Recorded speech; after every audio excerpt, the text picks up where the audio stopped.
Cheers, Angus. Good afternoon, everyone. That's just about it for the Albany. Lined up. And they're away, racing the Albany Stakes over 6 furlongs. Stillwater Cove away very quickly. Look at her go in the first furlong. The Wesley War Train filly, she's flying along.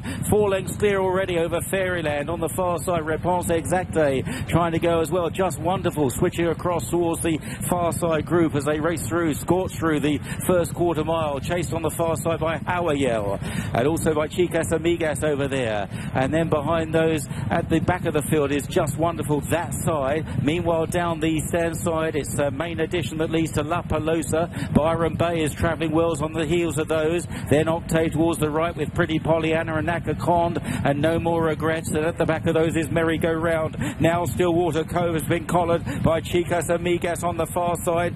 Fairyland is coming at them as well as they run down towards the final furlong and a half. Main edition doing well on this side from Godolphin's La Pelosa. Entering the final furlong, Fairyland chase. Angels Hideaway giving chase now under Frankie Dettori. Fairyland being capped back by Angels Hideaway far side. Main edition down the centre from La Pelosa. Main edition could be in front. Main edition La Pelosa. It is Main edition that holds on from La Pelosa. Fairyland probably third on the far side. Then Angels Hideaway and finishing off well behind them Pretty Pollyanna and Byron Bay.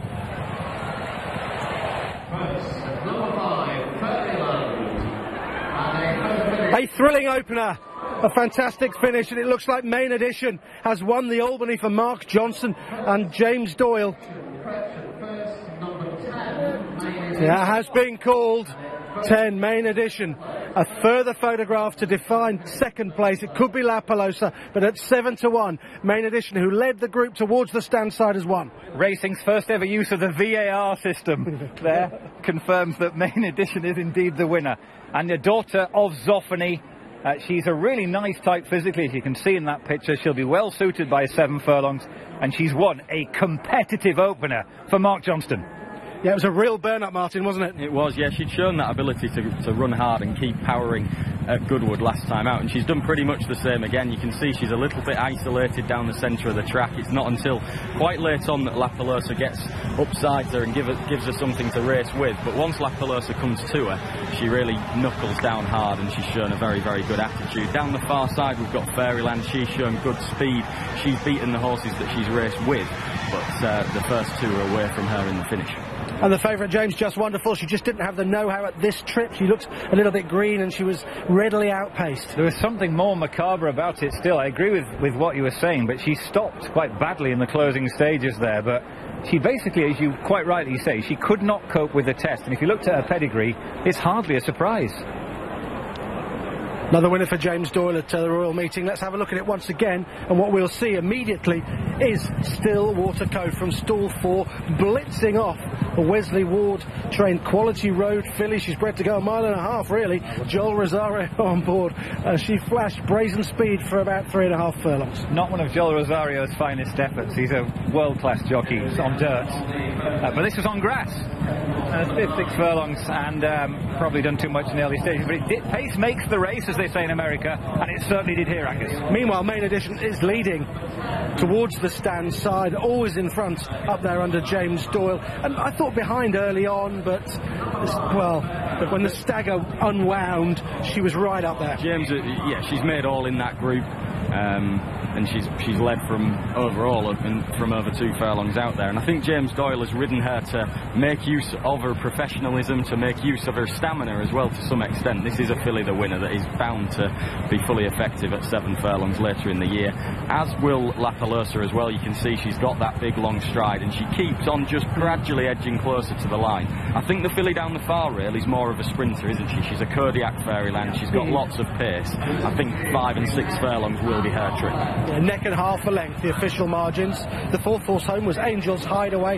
for John Gosden and Frankie Dettori. She was towards the far side and she's run really well. She made up smooth progress to get into contention in the Cheveley Park stud colours, but couldn't go on thereafter and get past Fairyland. I think she's a very good filly, actually. Very likeable. She's relaxed. She's a professional for a 2-year-old at this stage, and she's run really well. Yeah, this is a strong renewal of this race. I think probably they're going to be 2-year-olds rather than necessarily long-term prospects, some of them. But another one to note, Pretty Pollyanna there on the far side. She was right on the wing, having her second start Oasis Stream out of his Shamadal there, and she kept on really well for Michael Bell and Sylvester de Souza there. But I was really impressed with this winner, because as you'll see on the replay, she was having to work from a long way out. Zoffany is proving an influence for stamina, and even though this filly, there are stouter pedigree horses in the field than her, and she's really strictly bred to be a 1.25 mile horse at the tops, really, not really bred to be a stare, but she's having to lead the group all the way, and having to be ridden and niggled at to do so at this speed is quite some effort, Angus. Big effort. She'd done that at Goodwood to some extent, hadn't she? Against lesser rivals on slower ground. But to show that versatility as well is a big plus. You can see she's quite a lengthy filly. She's got a good long stride on her, as does the runner-up, and James has done the data on the runner-up stride length, I think. Yeah, it's really we're learning the importance of this with various contributors that have analysed stride length, like Simon Rowlands and other people at Timeform as well. And La Pelosa, apparently, I got it wrong, but La Pelosa has a very long stride at the long stride at the breather, so you can see there in the middle. And also the winning filly clearly really stretches out really nicely, and of course it's much more efficient to do that than to scuttle.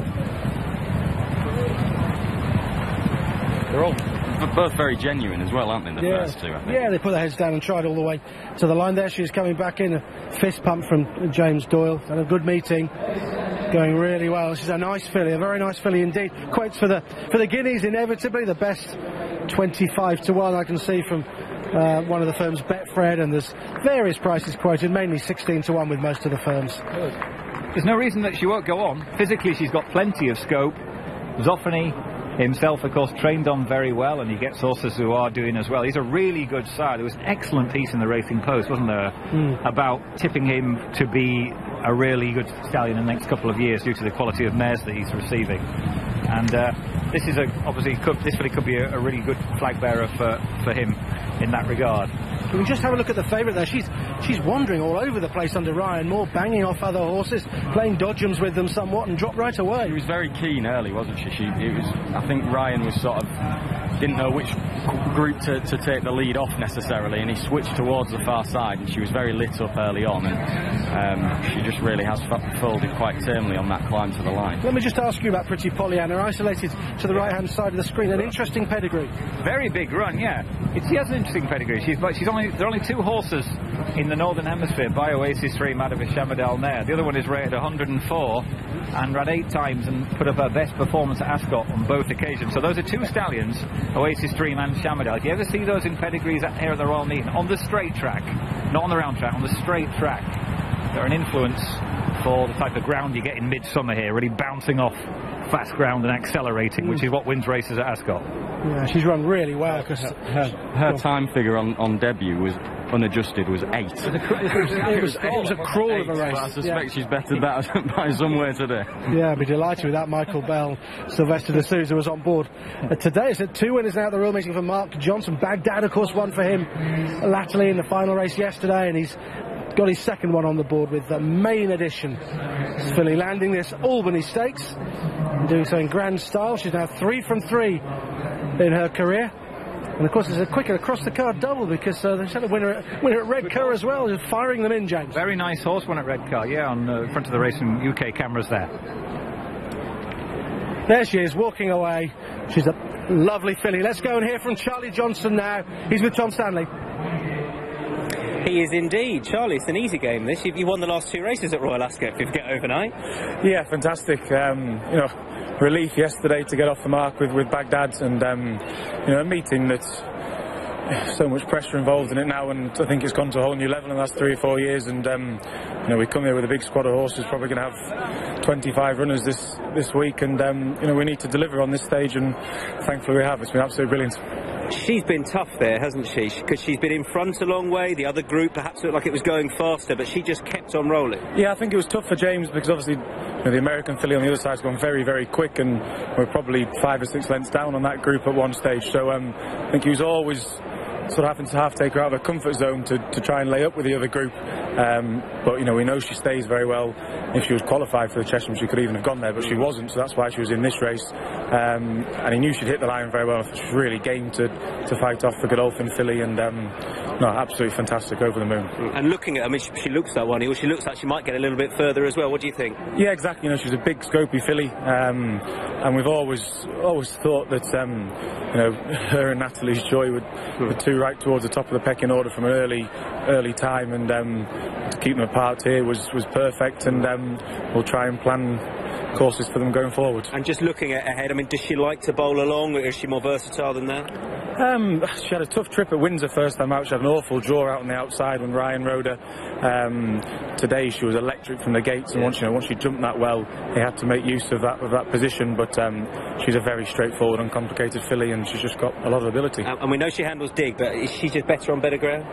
I think she's just very good. I think she'll handle any ground. It was quite soft at Goodwood the last time, and obviously very fast ground here today. So I think she's options are open to her on distance and ground going forward. I got the sense talking to you yesterday, pressure was sort of relieved with that win yesterday. Now you're rolling. You look a very happy team, quite rightly so. Yeah, of course. Like I said at the start, it's such an important week for us, and there is a lot of pressure involved, and we sort of knew coming here our stronger chances were all weighted towards the end of the week.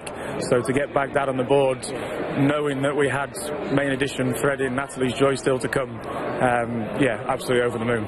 Good luck for the rest of the day. Thanks for Cheers, thank you.